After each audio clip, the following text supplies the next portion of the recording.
বিসমিল্লাহির রহমানির রহিম। আসসালামু আলাইকুম। আজকে আমি আলোচনা করব এমসিকিউ শর্টকাট টেকনিক নিয়ে। প্রথমে আমি দেখাবো সুষম বহুভুজের ক্ষেত্রে অন্তস্থ কোণ এবং বহিস্থ কোণ কিভাবে নির্ণয় করা যায়। আমি ফার্স্ট অফ অল একটি সুষম বহুভুজ অঙ্কন করে নেই। আমি এখানে ধরে নিলাম এটি একটি সুষম বহুভুজ।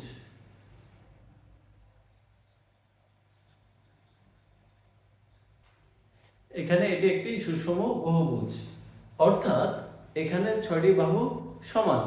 এখানে বাহুর সংখ্যা 6, বাহুর সংখ্যা 6টি। এখানে ভিতরে যে কোণগুলো আছে এগুলোকে বলা হয় অন্তস্থ কোণ।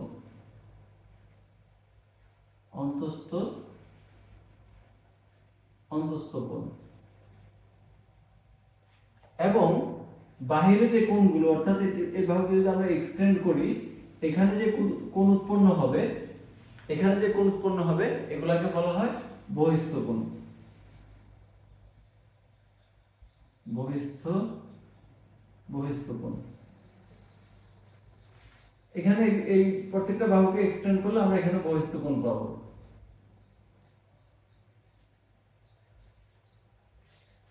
এখানে একটি বহিস্থ কোণ আসবে, এখানে আসবে, এখানে আসবে, এখানে আসবে, এখানে আসবে। আর অন্তস্থ কোণ হচ্ছে এটি, এটি, এটি, এটি, এটি এবং এটি। এখন খুব সহজে অন্তস্থ কোণ এবং বহিস্থ কোণ বের করে ফেলতে পারবো। দেখো সেটি কি করে। ফার্স্ট অফ অল আমি যদি বহিস্থ কোণের ক্ষেত্রে দেখাই, বহিস্থ কোণ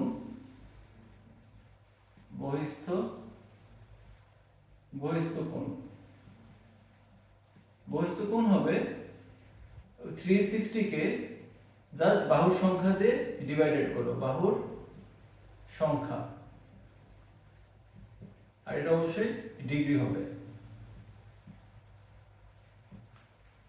আচ্ছা, ওকে। এখানে 360 ডিভাইডেড হচ্ছে বাহুর সংখ্যা। এখানে বাহুর সংখ্যা হচ্ছে 6টি, তাহলে আমরা এখানে লিখতে পারি 6। এটা ক্যান্সেল করো, এত ডিগ্রি। 6 মানে এখানে 36 এর মধ্যে 6 বার ক্যান্সেল করা যায়, আর এখানে 0 আছে, 0 দিয়ে দাও। তাহলে আমরা এখানে পেয়ে গিয়েছি 60 ডিগ্রি। এখানে বহিস্থ কোণের যে পরিমাণ সেটি হচ্ছে 60 ডিগ্রি, তাহলে আমরা বহিস্থ কোণকে এখানে লিখতে পারি 60 ডিগ্রি। আচ্ছা, অন্তস্থ কোণ কি হবে দেখো। এটি বহিস্থ কোণ আর এটি হচ্ছে অন্তস্থ কোণ। এই কোণটি অন্তস্থ কোণ। তাহলে আমরা এখান থেকে খুব সহজে নির্ণয় করতে পারি। দেখো এই টোটালটুকু হচ্ছে 180, তাহলে অন্তস্থ কোণ হবে 180 থেকে যদি বহিস্থ কোণকে আমরা মাইনাস করে দেই, তাহলে কিন্তু আমরা অন্তস্থ কোণ খুব ইজিলি পেয়ে যাব। কারণ হচ্ছে এটা এক সরল কোণ। অন্তস্থ কোণ হবে 180 ডিগ্রি মাইনাস বহিস্থ কোণ। বহিস্থ কোণ 180 ডিগ্রি। আমরা এখানে বহিস্থ কোণ বের করে ফেলছি। বহিস্থ কোণ হচ্ছে 60 ডিগ্রি, তাহলে জাস্ট এখানে 60 ডিগ্রি মাইনাস করো 120 ডিগ্রি। তাহলে আমরা এখানে অন্তস্থ কোণ পেয়ে গিয়েছি 120 ডিগ্রি। এখানে লিখতে পারি 120 ডিগ্রি। তো বহিস্থ কোণ বের করে খুব সহজেই অন্তস্থ কোণ তোমরা বের করে ফেলতে পারো। তো এটি ছিল অন্তস্থ কোণ এবং বহিস্থ কোণ নির্ণয় করার শর্টকাট ট্রিক্স। এটি অবশ্যই সুষম বহুভুজের ক্ষেত্রে হচ্ছে প্রযোজ্য। এখন অনেক ক্ষেত্রে এমন থাকবে তোমাকে অন্তস্থ কোণ অথবা বহিস্থ কোণ কোশ্চেনে দিয়ে দেয়া থাকবে, বলা হবে যে বাহুর সংখ্যা বের করো। অর্থাৎ তোমাকে একটি মাত্র ইনফরমেশন দিয়ে দেয়া হবে অন্তস্থ কোণ অথবা বহিস্থ কোণ, দেওয়ার পরে বলবে যে বাহুর সংখ্যা কত হবে। তো সেটা কি করে বের করবে। আমি আরেকটা প্রশ্ন এখানে লিখি। বহিস্থ কোণ 72 ডিগ্রি হলে বাহুর সংখ্যা কত। বাহুর সংখ্যা কত। আচ্ছা দেখো এটা কি করে বের করা যায়, এটা খুব সিম্পলি বের করা যায়। আমরা বহিস্থ কোণের ক্ষেত্রে সূত্র জানি হচ্ছে 360 degree divided n equal to 72 degree. এখানে আমরা আর গুণন করি n into 72 degree equal to 360 degree. 72 দিয়ে ডিভাইডেড করে দেই, n ইকুয়াল টু 360 ডিভাইডেড হচ্ছে 72। যদি 6 দিয়ে ক্যান্সেল করি, 6 1 যা 6 থাকে 12, 6 2 যা 12, 6 6 যা 36, এখানে 0 আছে 0 দাও, 5 12 যা 60। তাহলে আমরা n এখানে পেয়েছি 5, অর্থাৎ বাহুর সংখ্যা হবে 5টি। বাহুর সংখ্যা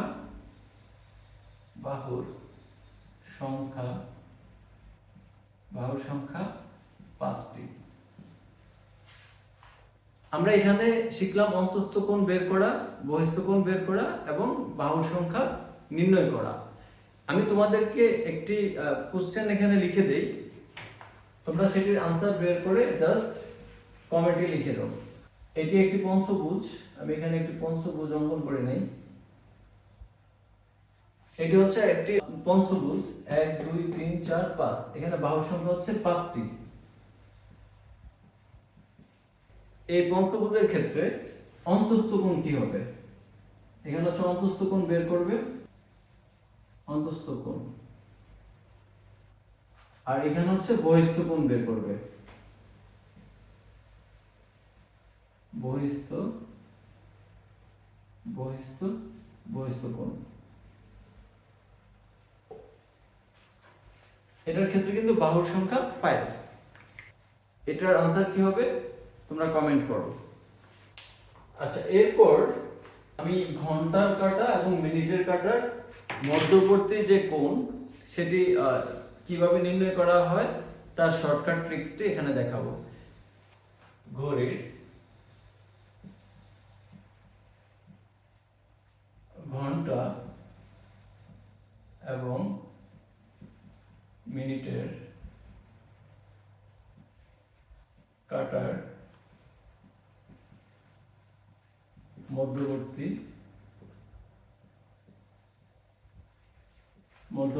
কোণ নির্ণয়।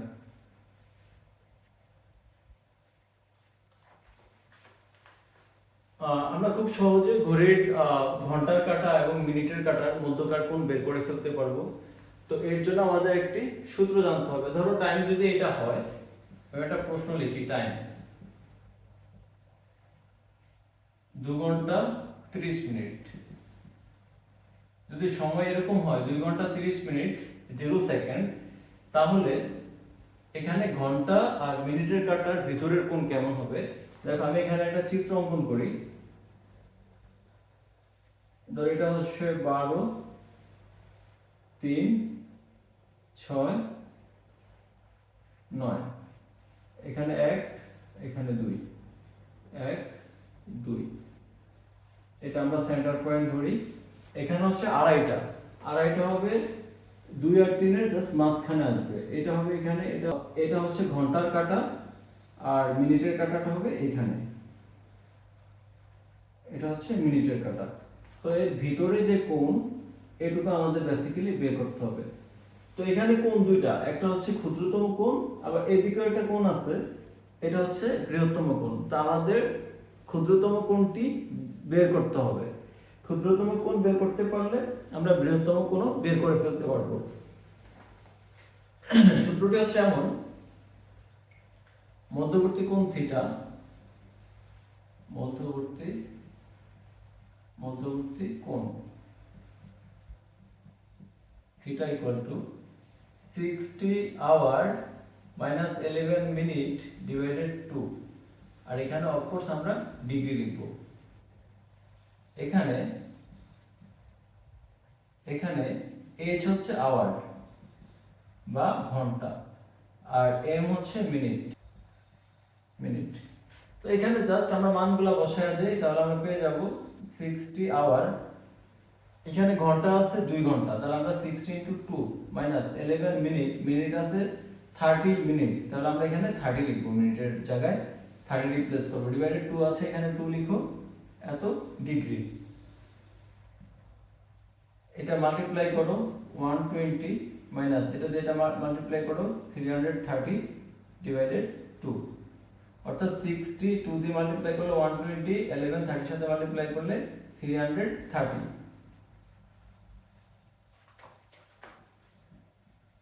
এটা থেকে যদি এটাকে মাইনাস করা হয় এখানে আসবে 210 ডিভাইডেড 2, যেহেতু এটার আগে মাইনাস এর মানে এখানে মাইনাস হবে। তাহলে আমরা যদি এখানে ক্যান্সেল করি 2 দিয়ে যদি ডিভাইডেড করি 210 কে, তাহলে এখানে আমরা পাবো 105 ডিগ্রি। তোমরা এটা সকলে জানো যে কোণ, ঘড়ির কাঁটার মধ্যকার যে কোণ এটা কখনো নেগেটিভ হবে না, এটা অলওয়েজ পজিটিভ হবে। এর কারণে আমরা এখানে পরম মান সিম্বলটি দিয়েছি। তো যেহেতু পরম মান সিম্বল দিয়েছি এখানে দেখো মাইনাস আসছে, তো পরম মান সিম্বল দেওয়ার উদ্দেশ্য এটাই যে এই মাইনাস থাকলে মাইনাসটি প্লাসে কনভার্ট হয়ে যাবে। তো আমরা এখানে পরম মান উঠিয়ে দিলে এখানে আসবে 105। তো এটি ক্ষুদ্রতর কোণ। তাহলে এখানে বৃহত্তর কোণ কি হবে? বৃহত্তর কোণ 360 থেকে 105 মাইনাস করলে আমরা এই পাশের কোণটুকু পেয়ে যাব। এই যে এখানে এই সাইডে যে কোণ এটুকু আমরা পেয়ে যাব, এটুকু 105। এখন এটুকু পাওয়ার জন্য আমরা জাস্ট 360 থেকে 105 কে মাইনাস করে দেব, দেন আমরা এটুকু খুব ইজিলি কিন্তু পেয়ে যাব। কারণ আমরা জানি যে বৃত্তের কেন্দ্রে 360 ডিগ্রি কোণ উৎপন্ন করে। তো এখানে কত আসছে? 360 105 দিয়ে যদি মাইনাস করা হয় তাহলে এখানে আসবে 255, 255। আমাদের এটা বৃহত্তর কোণ, এটা ক্ষুদ্রতর কোণ। দেখো সেন্টারে মোট এখানে 255 ডিগ্রির সাথে 105 ডিগ্রি অ্যাড করো, দেখবে যে 360 চলে আসবে। আচ্ছা, এখানে আরেকটা ব্যাপার একটু তোমাদের জানতে হবে। আমরা যদি দেখি মধ্যকার কোণটি 180 থেকে বড় চলে আসছে, তাহলে সেই ক্ষেত্রে আমাদের ক্ষুদ্রতর কোণটি নির্ণয় করার জন্য 360 থেকে যে 180 ডিগ্রির বড় যে কোণটি আসবে সেটিকে আমাদের মাইনাস করতে হবে। আমি একটা एग्जांपल দিয়ে তোমাদেরকে দেখাই। দেখো টাইম যদি এমন হয়, টাইম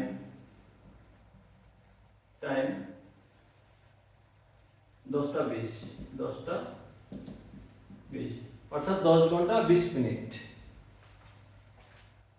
তো এটার মধ্যবর্তী কোণ দেখো, এখানে কিন্তু এইচ, আওয়ার 10, এটা ঘন্টা, আর 20 মিনিট।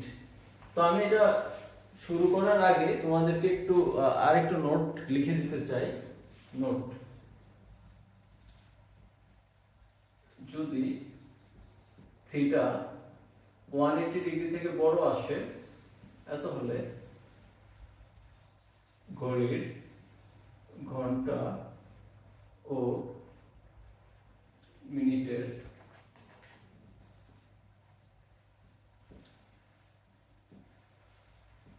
কাঁটার মধ্যবর্তী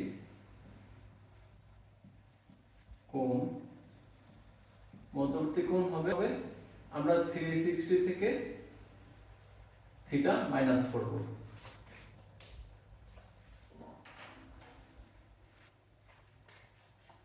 তো এটা একটু সলভ করি। দেখো এটার মধ্যে মধ্যবর্তী কোণ আমি ধরে নিলাম থিটা, তাহলে এখানে মধ্যবর্তী কোণ আসবে 60 আওয়ার 11 মিনিট ডিভাইডেড 2, এত ডিগ্রি। এখন এখানে জাস্ট আমরা মানগুলো বসাবো। 60, এখানে ঘন্টা 10, 11 মিনিট 20 ডিভাইডেড 2 ডিগ্রি। 60 কে 10 দিয়ে মাল্টিপ্লাই করো 600 পাবো, মাইনাস 11 কে 20 দিয়ে মাল্টিপ্লাই করো 220 পাবো ডিভাইডেড 2 ইকুয়াল 600 থেকে 220 মাইনাস করো, আমরা এখানে পাবো 380 ডিভাইডেড 2। এখন 380 কে 2 দ্বারা ডিভাইডেড করো, এখানে পাবো 190। তো এই মানটা 180 থেকে বড়, 180 ডিগ্রি থেকে 190 বড়। অতএব ঘড়ির কাঁটার ক্ষুদ্রতর কোণটি হবে, অতএব মধ্যবর্তী ক্ষুদ্রতর কোণ, আমরা জাস্ট এখানে 360 ডিগ্রি থেকে 190 ডিগ্রি মাইনাস করে দেব, তাহলে পাবো হচ্ছে 170। আচ্ছা ওকে, তাহলে এখানে আমরা খুব সহজে এটার ক্ষেত্রে ঘন্টার কাঁটা এবং মিনিটের কাঁটার যে মধ্যবর্তী কোণটি আমরা বের করে ফেলতে পারছি। আমি এখন তোমাদেরকে দেখাবো ত্রিকোণমিতিক অনুপাতের পর্যায় বা নিয়মিত ব্যবধান। ত্রিকোণমিতিক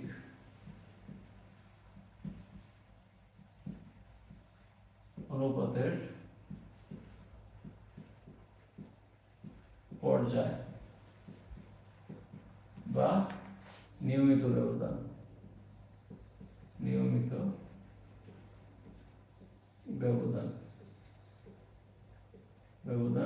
নির্ণয়। আমাদের এখানে কিছু সূত্র একটু মনে রাখতে হবে। 1 নাম্বার সাইন, কোসেক, কজ, সেক এগুলোর ক্ষেত্রে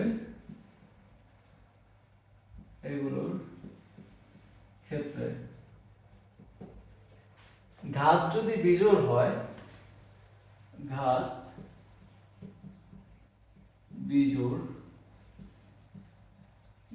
বিজোড় হলে,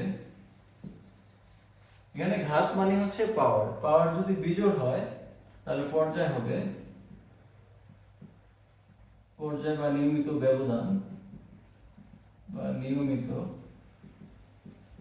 ব্যবধান এটি হবে হচ্ছে 2 পাই ডিভাইডেড চলকের সহগ।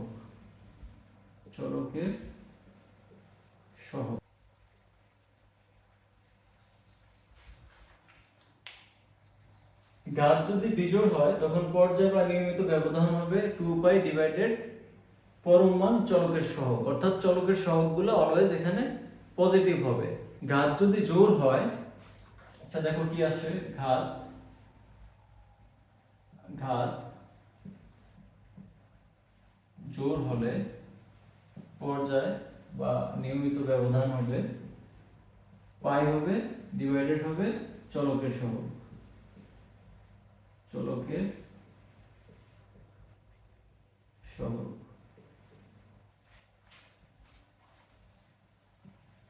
আমাদের এখানে এখনো বাদ আছে tan এবং cot। এর ক্ষেত্রে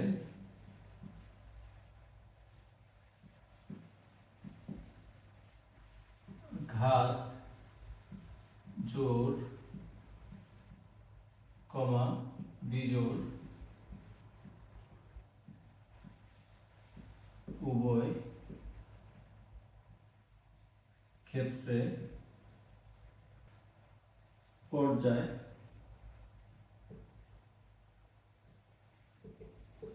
পাই ডিভাইডেড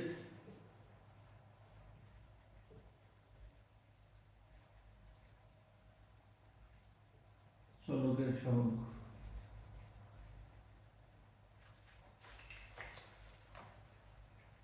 tan এবং cot এর ক্ষেত্রে ঘাত জোড় বা বিজোড় যাই হোক না কেন পর্যায় হবে পাই ডিভাইডেড পরম মান চলকের সহগ। আমরা এখন কিছু এক্সাম্পলের মাধ্যমে দেখি। এক্সাম্পল,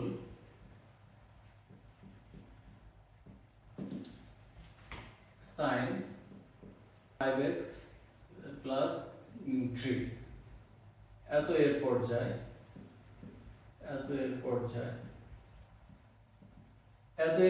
হবে, এখানে sin এর পাওয়ার হচ্ছে 1, অর্থাৎ এখানে ঘাত যদি বিজোড় হয় তাহলে সূত্র হচ্ছে 2 পাই ডিভাইডেড চলকের সহগ, এখানে চলক x, তাহলে চলকের সহগ হচ্ছে 5, এখানে হবে 5, 2 পাই পরম মান 5 মানে হচ্ছে 5। আমরা আরেকটা উদাহরণ দেখি, cos a square minus 2x plus 5 এত এর পর্যায়ে। এখানে কজের সাথে স্কোয়ার আছে অর্থাৎ ঘাত যোগ যদি হয় তখন সূত্র হচ্ছে পাই ডিভাইডেড পরম মান চলকের সহগ। এখানে চলক হচ্ছে x এর সহগ হচ্ছে -2, তাহলে আমরা পরম মানের মধ্যে -2 লিখব। পাই ডিভাইডেড -2 কে পরম মান করলে 2ই হবে। আমরা tan এর ক্ষেত্রে দেখি tan 5x ডিভাইডেড 3 প্লাস 2 এত এর পর্যায়ে। tan 5x ডিভাইডেড 3 প্লাস 2 এত এর পর্যায়ে হবে। tan আর cot এর ক্ষেত্রে ঘাত জোড় বিজোড় যাই হোক না কেন সূত্র হচ্ছে পাই বাই চলকের সহগ। তাহলে এখানে আমরা ফার্স্ট অফ অল পাই লিখব ডিভাইডেড চলকের সহগ। এখানে চলক হচ্ছে x, x এর সহগ হচ্ছে 5/3, তাহলে এখানে আমরা লিখব 5 ডিভাইডেড হচ্ছে 3। ওকে, এখানে পাই ডিভাইডেড 5 ডিভাইডেড 3 কে পরম মান করলে 5 ডিভাইডেড 3 আসে। এখানে থেকে হচ্ছে 3 টা উপরে চলে আসবে, 3 পাই ডিভাইডেড 5। আচ্ছা, আমরা আরেকটি দেখি cot a square minus 3x divided 2 এত এর পর্যায়ে। তো সূত্র এখানে পাওয়ার জোড় বিজোড় যাই হোক না কেন, tan আর cot এর ক্ষেত্রে পাওয়ার জোড় বিজোড় যাই হোক না কেন সূত্র একটাই, পাই ডিভাইডেড পরম মান চলকের সহগ। এখানে চলক হচ্ছে x, x এর সহগ হচ্ছে -3 ডিভাইডেড 2 -3 ডিভাইডেড 2। তো এখানে পাই মাইনাস কে পরম মান করলে মাইনাস উঠে যাবে অর্থাৎ 3 ডিভাইডেড 2 হবে। 2 কে উপরে নিয়ে আসো, 2 পাই ডিভাইডেড হচ্ছে 3। তো এটাই ছিল পর্যায় ত্রিকোণমিতিক অনুপাতের। এখান থেকে এমসিকিউ বোর্ড এবং অ্যাডমিশন টেস্টে প্রায় আসে, সো এটি খুব গুরুত্বপূর্ণ টপিক। আশা করি আজকের ক্লাসটি সকলে বুঝতে পেরেছো। সবাই ভালো থেকো, সুস্থ থেকো, আল্লাহ হাফেজ।